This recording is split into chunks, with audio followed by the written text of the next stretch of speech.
welcome back to my channel. And today I have a special guest with me. This is my cousin, my lovely cousin, Steffi. And as you can see with all this food here, we are doing a mukbang, okay? With, if not the best food, this is Haitian food, okay? Get so witty or get I have lost. diapois, I have banan pizé, I have some turkey tasso, we have some mainad, pickles. You can't do Haitian food without pickles. And some griots. And of course, we have the cola, okay? The champagne cola. So I'm excited because I love food, but today we're having the first mukbang, okay? So if you like these type of videos, definitely subscribe, like, share, okay? If this video made you crack up in any way, made you think of anything, smile throughout, definitely share this video and support your girl, okay? So we are gonna dive in. We're gonna be talking, have a little bit of chit chat, and obviously we're gonna be eating our food. So come along this journey with us. Let's begin. All right, so what you gonna start with? So let's see. Let's try the bun. Yeah, the bun. That's how you know if the food is good. Yeah. It's crispy. That's good. They give a whole lot of rice. Like I don't know how I'm gonna eat this. That's the thing with Haitian food. When you buy like this kind of food, they do not short you. They give you more than enough. Sometimes too much food. I got my sauce. Put some cookies on top, girl. Oh yes, she's putting the pickles on there. Y'all gotta know how to eat it.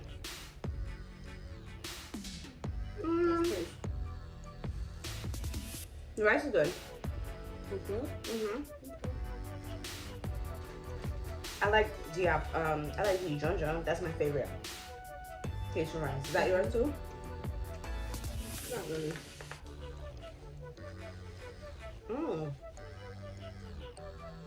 This is good. Okay. We try to glue now. But they put a lot of clove in the rice. Jus. Okay. The pickles is good, y'all. Pickles is pretty much like coleslaw, but it's spicy, right? What are they adding there? I don't think it's for coleslaw. No, it's they use cabbage. The same way coleslaw is made, but it's without the mayo. It's spicy. That's our like hot sauce. Alrighty then. So me and Stephanie, we pretty much grew up together. I know I did the whole, get to know me tag, and y'all found out that I'm from Brooklyn originally, moved here to Florida. But she actually kind of came along that journey with me as far as like moving from New York to Florida. You're young and you become a woman or you become like teenager. We really experienced those years together. Yeah. So how was soda? Soda's good.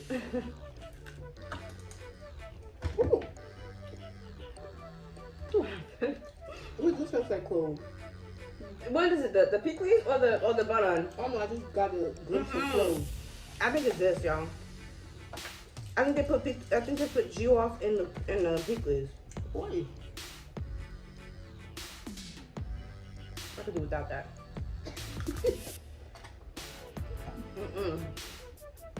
No bueno. All right, so we're gonna talk about, girl. We're gonna talk about, how it was growing up with immigrant parents. For me, and pretty much growing up the way we did. Well, for me, I was born in Haiti. I came to the United States when I was, I think, about a year old. I was raised. Oh, that's young. Yeah. I was raised with my grandfather. My mom died when I was a baby, so I don't know my mom. But she's with me. She's always, watching over me. And I'm a mom of two. A 10-year-old. Well, she's not 10, she's 11. 11-year-old. That's how it is when you have multiple kids. 2-year-old. So I was raised with my grandfather, my aunties, my uncles. That's who raised me. That's who made Steffi today. My people, okay? I know that's right. Yeah. It takes a village, and it takes a village. With my cousin, she really needed the support of other family members. Imagine if the family members did not step up. I was in an orphanage or like seriously, like That's why it really does take the support of like the whole village, and even parents out there. You need a support system of a woman who didn't have her parents. So if you're out there and you didn't have your parents, you're not alone. You are not alone. There are many other women, men, people who have gone through the same thing. Sorry, they call me Fafa. That's a little pet name. I'm sure if y'all hate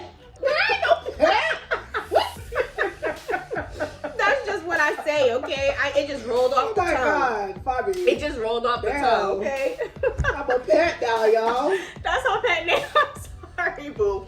You know I didn't mean it like that. So yeah, that's her little, nickname. My name is Fabi, and if you Haitian, I'm sure you have someone in your family named Fafan, Baba, Fabi for the Fabiolas. Like, it's just what we do, okay? And we would always be riding. That to me is one of my best childhood memories. Just us riding bikes together, rollerblades, us outside, just really being kids. Yes, just hopscotch. We would play it all. Like, that's when kids really was outside. iPads, internet was not even on. It wasn't popping like that. No. So we just really got to be kids. Yeah. That's right. So I love that. I love that we got to experience that, because for me, a big part of my childhood, I felt like I kept wanting to be grown, because I'm the youngest out of the group, and I was just like, yo, if I was just older, I could do this. If I was just older, you were a bad little Jew. I was so bad. I was horrible. Okay, I would be the first to say it. I was horrible, but yes, me and my cousin, we were the both. But I feel like I was worse even than my other cousin. But Marsha? Yes. No, y'all was the same. We were bad.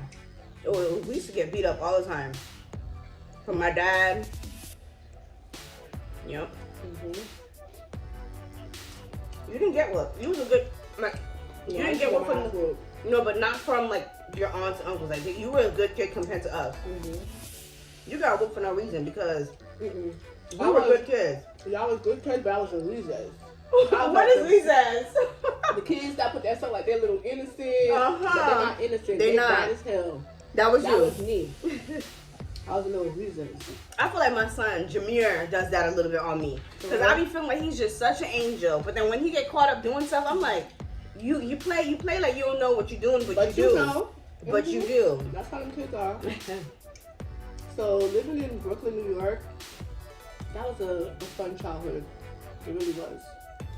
We had a good time. We always had parties every other weekend. We would go to the block parties. That was lit. Like, they would always have music, and we would just we were experiencing like with the party life at a young age. And I think that's when we became teenagers. We would party as much as we did. Like, it was religious every Thursday. Yeah. We couldn't miss it. We had to be there. Whether it was a hole in the wall, whether it was a garage, we didn't care. If we knew it was a spot to be, we were there. Yeah. And we didn't have a car. We didn't know how it was gonna get there.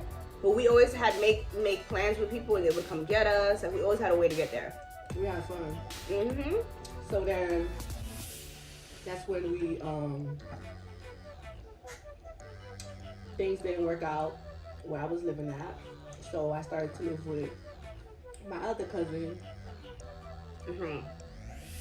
Joe and Marsha.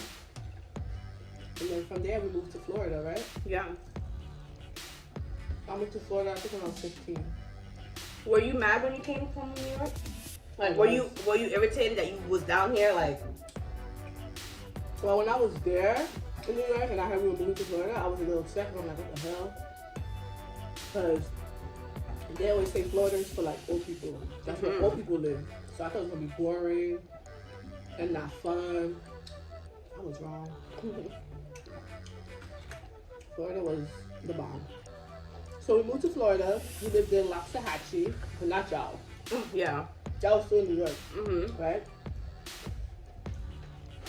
Loxahatchee is where all the rednecks live. Yes, it's like out in the country, y'all. And when did y'all move? We moved maybe a few years later. After? And we moved to Hollywood area, Hollywood, Florida. But I don't know if I'll be able to deal with moving from Brooklyn to Loxahatchee. I feel like it would have been even harder for me. It was harder for us. Yeah, because it was such a culture shock. Like, I went from being around a lot of kids that look like me. Things change, you know, as when you're younger. Like you just deal with the things. Like before, when you're younger, like I was one where I really did not think I was cute. I was like, oh, I'm ugly. I was hit with the ugly stick. I think we were all felt that way. Yeah. Like, what you mean? You all felt that way? Yeah. And I think that's just part of growing up. And now that we are moms, you know, we can obviously tell our kid, like, no, you're not ugly. It's just part of growing up. Going through your ugly stages. Look at how you're going through your ugly phases. Yeah, no, some kids do though, right? Yeah. And they blossom. So did you like moving to Florida? I didn't at first. But I want to say maybe like after visiting New York, when we went up to the funeral for my grandfather's funeral, when I visited New York, I realized this ain't it. Choice. Yeah, this ain't it. It's just so gloomy. The weather is just so rough. I'm like, no, we got it. We got it good by living here. But I wonder how we would be if we were still in New York. What kind of women would we be now? Me too. Probably be a hot damn mess. 20 kids. It was too fast paced. It was really fast paced in New York. You know what I said? 20 kids. 20?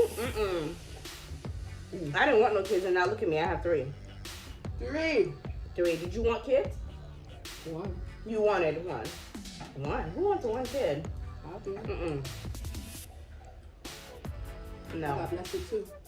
Yes. My goddaughter Milani. And Shay. So how was it in Loxahatchee? Because Loxahatchee is, if Hollywood is bad, Loxahatchee was worse, okay? You're talking about country. You're going from a big city to the country, and it's filled with just a lot of like different races, mostly Caucasian. Loxahatchee was very like a racist place to live. Because they really had like the whites that don't like the blacks, and they would like literally have fights. In school? In schools. Did you experience racism yourself? Not. In school, yeah, they'll be like, well, not from white people. Other people, like other black people. It'd be those, I hear that a lot. lot. In New York too, like if you are Haitian. Oh yeah, we're not even gonna get on that. Don't call me Haitian booty scratch. I'm not gonna lie, I have a profession.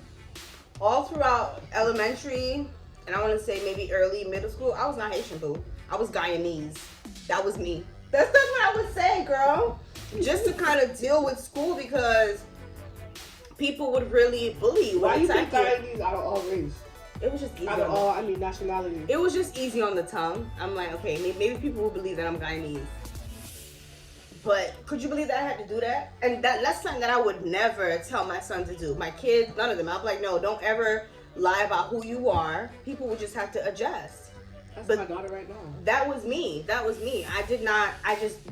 like, okay, I'm not Haitian. I'm just not going to deal with this. You know, which when you think about it, that's really sad that you have to kind of deny. And mind you, I'm second generation Haitian. Could you imagine people who just come from Haiti, who has an accent, who doesn't really know the culture, you know, their dressing? That was me, y'all. I had an accent. You did? I don't remember that. Yes, I did. It must, like I said, I must have been too young. I'm so full. You are? How is this? So she ended up moving on our end. We were just living day to day. Day to day. What do you think was the changing factor? Having kids. Having kids is what changed us, made us mature, and really like we were faced with life. Like when I was pregnant with Shay, and we would go to the club, I would be like, "What am I doing here? I'm about to be a whole mother here." And I'm like, "This is not it. This is not it. Yeah, it's not it." And I would look at them in disgust. Yeah, because we couldn't get enough of it. So we're gonna talk about when we started going to church. Oh, I mean, I don't want to say that my relationship with the Lord is really what in the beginning is what changed it, but I just kept getting burned. Like the more I would do what I want to do, it would always end badly. We met this woman. She's the one who really introduced us to the Lord, if that's what you want to call it. But you have to hear the story. The story is crazy. We meet this woman. You see us laughing because it's real emotion. Like, it was just a whirlwind. We meet her, we were in the process of planning something, and she was just like, no, that's not gonna work. This is what's gonna happen. One of you guys gonna die. One of you guys gonna get AIDS. It just was a lot. Get raped. Yeah, it was just a lot. And so we never experienced that. So of course we believed her. We was like, you know what? Let's just fall back. We don't gotta do it. But we were sadly mistaken.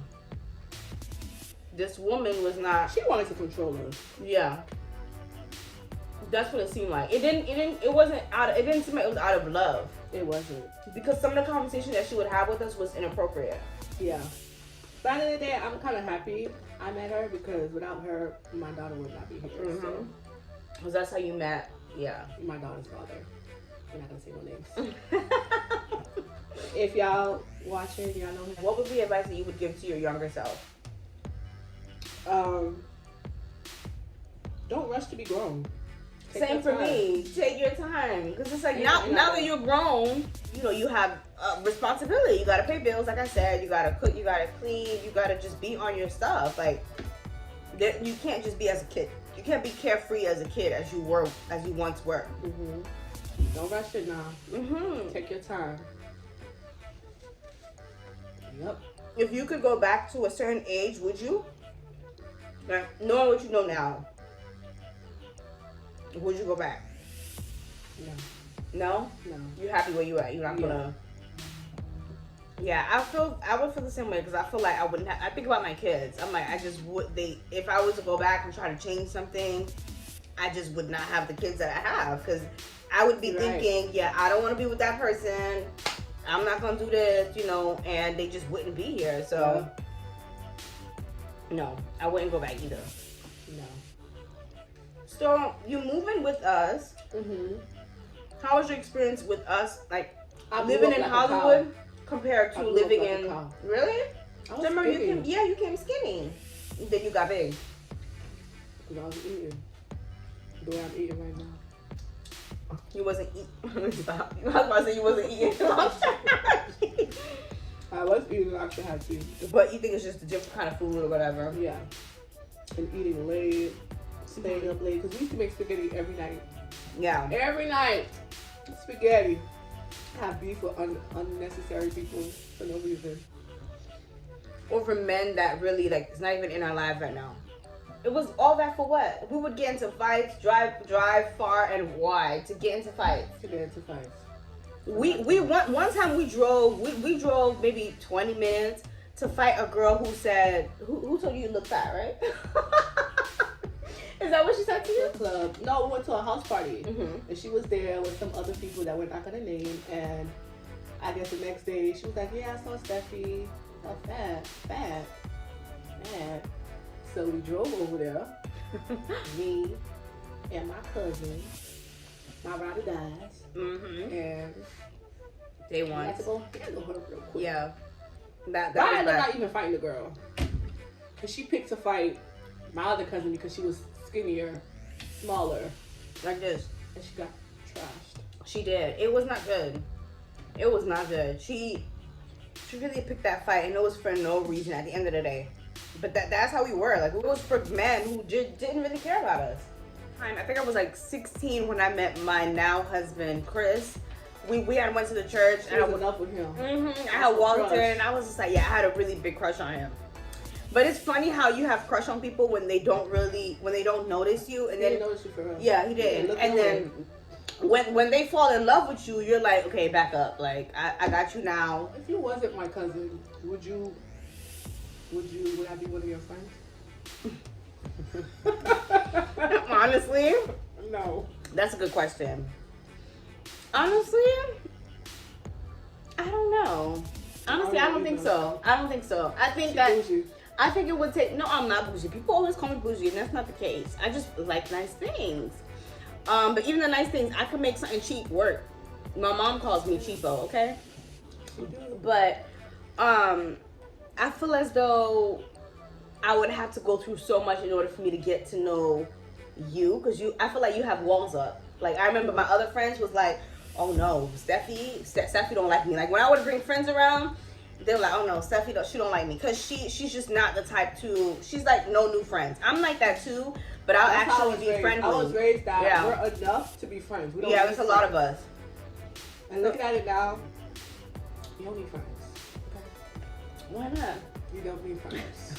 Trust me. Who was your friend, like, kind of growing up? I didn't have any friends. It's funny that you say that, because I have a friend who always says to me, oh, you didn't have no friends growing up. You didn't have none growing up. And I'm like, yeah, I'm not a person that likes big crowds and big group of friends. If I have one solid person, two solid people, I'm Gucci.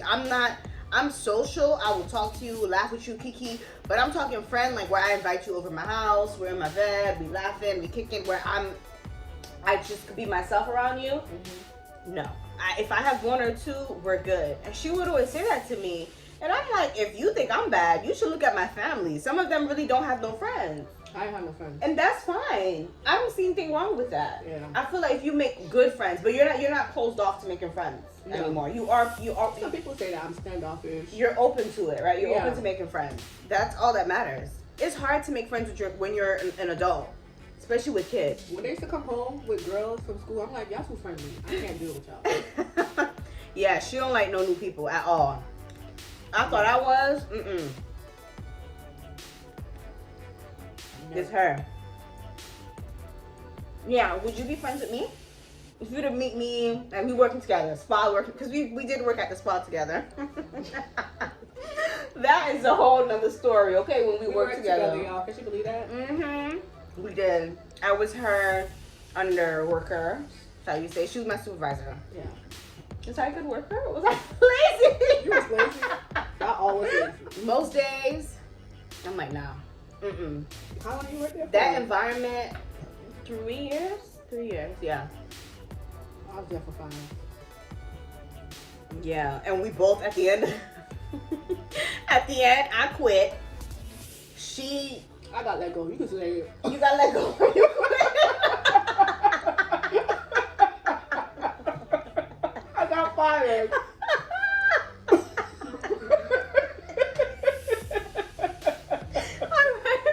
But the joke is, yeah, I need to hear the joke. She got fired. I got let go. I quit, and when I went back, I got fired because we were sitting in the office. They was hiring for some kind of admin or accountant. I went for that job. They said, oh ma'am, we see that you was let go. I said, what? I wasn't let go. I quit. It was like, nope. Based off of these papers, you were fired. And that was their way of not paying me my unemployment. They fired me. I filed for unemployment. I had bills to pay. I had a job to take care of. Yes, I sure enough did file for unemployment. I did. I should have. I should have been collecting. Collecting the coins. Ain't nothing wrong with unemployment. But that's their way of not trying to pay. Yeah. And we both got fired for the dumbest reason. Because you were in the room, right? We were in a room by ourselves in the dark. Don't take it. No, don't say it like that, Fonzie. You want to take a break. We were in the room in the dark. Yeah. In the dark? We're in the dark, but the spa was bright. Like the spa is filled with lights, and we went inside a room. We just wanted a dark room. That was the issue. The general manager, I don't know what she was thinking in her head. Her head was in the gutter. She thought maybe something's going on. But were you fired immediately after that, or did they kind of talk to you? I was suspended for 3 days, and then on the 3rd day they told me they want me to come. Fire me, don't waste my time. Just tell me you won't fire me so I don't waste my time. She's like, no, they want to come and talk to you, whatever. I get there, they present you with some papers. They're like, fortunately, we don't have to let you go. Was that hard for you? Kind of like, because you were there for 5 years. It was hard. It was heartbroken. I cried. Yeah. Remember? I was boo-hoo crying. Boo-hoo crying. To the point where when I was looking for other jobs, I was looking for like jobs like that. Specific jobs, spas. yeah. Well, I work in a spa right now, but I just like working in a spa. Because your work family, like they just really become like your real family. I don't know why. Because you forget about you. Yeah, but you spend so much time. Once you're not there, they don't call you. Yeah, they don't. They don't. Not at all. They're like, oh, you leaving? Oh, you left? Okay, we're done. Bye. See you later. Woo. That's how you gotta be. Yeah, so what do you feel like, okay, so like your childhood, how was it? Like, do you feel like it affects you as a parent now that you're a mother of 2 girls? How do you think that that has affected you, your childhood?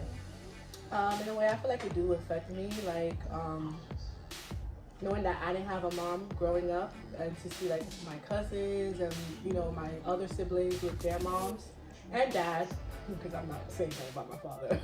Yeah, so was your dad also? My father passed away when I was 16, so, but I was never around him. I wasn't raised by him, so. What was the question again? How do you affect, like, your childhood? How has it affected you now as a parent? So, I just wouldn't want the way I was raised. Not saying that I was not raised good or it was bad. I just feel that how I didn't have a mom, I wouldn't want that for my girls. Like, that's my worst fear in life, is knowing that something happens to me and who's gonna take care of my girls? Because I know what it feels like not to have a mother, and that's the worst feeling. You need that motherly love. That's the best love. I love my girls to death. So Yeah. I don't know. That's my worst fear. What about you, Fabi? For me, it's like, especially now, like, I could be really passive. And that is how, like, I've seen that sometime as a kid. And I'm like, okay, I don't want to be like that. I want to be more active. You know, I want to go out to the park with the kids. Like, even though I don't want to, let me take them out. Let me be more of an active parent, because we didn't really have a lot of that. Not to say it wasn't completely, but we didn't have a lot of that. This is our experience, like our point of view. And so we're not saying this to kind of offend anyone. This is just part of our story. Yeah. And hopefully it can help others to kind of like to stop or to put a line through the things that we didn't like, and to be better parents. And sometimes with discipline, I don't really hit my kids, like, because I was hit, as we shared earlier. I was hit a lot, You don't want your kids to be afraid of you, but at the same time, you don't want your kids to be like, you so passive that they're disrespectful. Exactly. No. So it's really a balance. Yeah. About really having a balance. But then again, we have to realize that we're not our parents, and our kids are not the same kids that we were. I was bad. I needed all those hits. And I have boys, so you have to be tough with exactly, have to be tough with them. So I can't let, because I got whooped, I don't want to whoop them, or because I got whooped, or I'm just gonna continuously continue the trend, or even take it further to the point where it could be maybe abuse. I don't want to do that. So it's just you deal with every kid. I know what you're saying, as they need, because that's like me sometimes. I feel like when Shay asks me for something, I'm like, I need to give it to her. I need to give her whatever she wants, because as a kid, I didn't have that. And you're right. You can't be like that. Yeah. And you have to realize that your kid is different than you. Your kid may need that. Your kid may need you to be a little bit tougher, even though you probably could have done without it. So it's all about really getting to know your child. And I feel like that's one thing that it affects me as a parent. Definitely what you've gone through as a kid will trickle into how you are as a parent, and you get to make, you get to learn. But nobody has a book. They didn't have a book. Do you think they knew what they were doing? No. We don't know what we're doing. They did the best that they could. Thank you. And we're learning as we go. Exactly. The best that we could do, When you were a child, did you notice anything about yourself that is still working in you, that is still affecting you? My shyness. As a child, I was shy, and I see as an adult, I'm still shy. I procrastinate. Am I saying it correctly? Yeah. As a child, I did that too, and I noticed in my adulthood, I do that as well. Yeah. So I see a little things I did as a child and still do it now. Question, because I was sitting back and I'm like, why am I like this? Like, I would feel like I'm doing things and I'm like, why am I like this? And I started to think, I'm like, I've always been like this. I've always been anxious to do stuff, anxious. And at times, you just need to relax and calm down and take your time. And I see that. Yeah. Even when I used to speak, when I was a kid, remember I would speak so fast. Like, it was just me trying to get my thought out. Yeah. And now when I speak, I have to literally tell myself, calm down. Slow it down. Take it down a notch. And my kid does that. My son does. Do you feel like you've overcome these things that have kind of like these negative things, or these just plain things that just happen to people when they go trauma, anything that has happened to our lives when we were younger? Do you feel like you got over it? Sometimes. Do you feel like you ever need to speak to someone, or? No, I'm good. Yeah. I don't need like a therapist or anything like I feel like that's the Haitian way. That's the Haitian way. That's the black way. We kind of just like, we're good. You know what I'm saying? Like, we've learned to deal with it. We're strong people. We come from a strong women. We come from that. That's just in our line. So we know how to kind of just recognize the issue and forge ahead. For me, a lot of my issues, I had to kind of write it down. I have a journal. I had to write it down.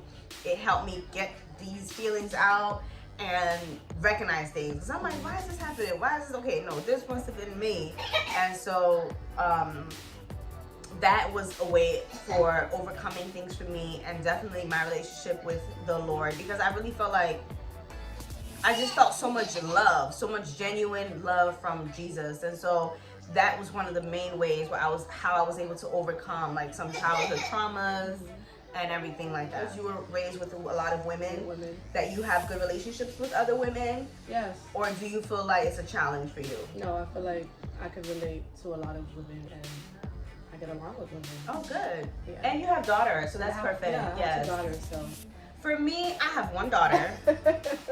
I find myself, like, I find that I was open to make relationships with women, but women have always, men and women, have always burned me. Like, I've made relationships with them, you know, create friendships, and it just don't end well with me. And so I'm like, I just feel like sometimes I'm just too nice, and people take my kindness for weakness, or people think I'm dumb. Yes. Yeah, take advantage of me, and yeah, that's the only thing. I need to toughen up. For me, yeah, I guess people expected a certain type of friend from me. Have you ever had a falling out with one of us? Me? Yeah. Maybe a disagreement, Yes. but falling out. It don't happen that way, because we're family. Like, that just doesn't work. Like, it doesn't stick. Who that's watching us. So Exactly. It's a perfect example for them, you know? And not let petty stuff get in between Yeah. our relationships. Like, Shay will always ask me, is Auntie Cindy your best friend? Because you're on the phone with her 24/7. Yes. Auntie Cindy's my best friend. Yeah, they're like, no, all my twins. cousins are my best friends. All of them. Yeah. When she was pregnant with Shay, I was so mean to her. I was just horrible. Yeah, she was. But I didn't try to push me down the stairs. I didn't like how this. I didn't like tried to push how. me down the stairs. Yeah, I did. I tried to. Well, I didn't try to push you down the stairs. I tried to nudge you. Okay. Yeah, push me down the stairs. I'm like, what is up with this pregnancy? I've never heard of a pregnancy making a person completely. Well, I had a very bad pregnancy. Yes, so. it was horrible. I don't know if I ever apologized to you, but I'm sorry for finding. Oh, it's okay. Yeah. Since we kind of getting everything out in the air, okay? I never apologized to her, because I tell you, I was a mean, okay? You were. I was just like. I think that was mean too. She would kick us out. She would snap on us. We felt like we were really losing our cousin. We're like, who is this woman? Because she didn't look the same. Physically, she didn't look like herself. She was so skinny. And then her attitude, she was just so aggressive with us, so mean. We would come and sit with her. And I'll just be like, get out. Your presence is bothering me. Just get out. She just didn't want to be around anyone. It's so funny, because as you go through life, you see how you were affected and how you are the person that's affecting somebody else. So were you ever the bully? Did you ever pick on someone? Never. And bully them? No? I did. And I don't want my daughter to be a bully. You was never? That's good. So you never like laugh at someone? I laugh. I love to laugh. Yeah, but you didn't like pick on them. No. That's good. This was such a good time. I really like chatting up with my lovely cousin. If y'all want to see me again, just let me know in the comments. Yeah, so remember her name is Steffi. And I think she's going to have a YouTube channel soon herself. I don't know. But yes, I definitely want to have her come on, and the rest of my family, just so you guys can see the little layers of my personality, because you guys see one side, but obviously, yes, where I came from, what made me, and where I'm at now. So these are all what I have next. I don't know. I'm thinking about my cousin, maybe Jado. I don't know. Jado. You next, boo. You next. So, okay. We're gonna be talking about some juicy topics. Okay. So, thank you all for tuning in. Do not forget to like, subscribe to her channel. Yes, like, comment, and share. Remember, if you smiled, if you laughed, if you felt any type of way in this video, share this video, okay? Share it, okay? Bye. We will see you in the next one. Well, I will see you next one. Maybe next time she'll be Maybe. here. Bye. Bye.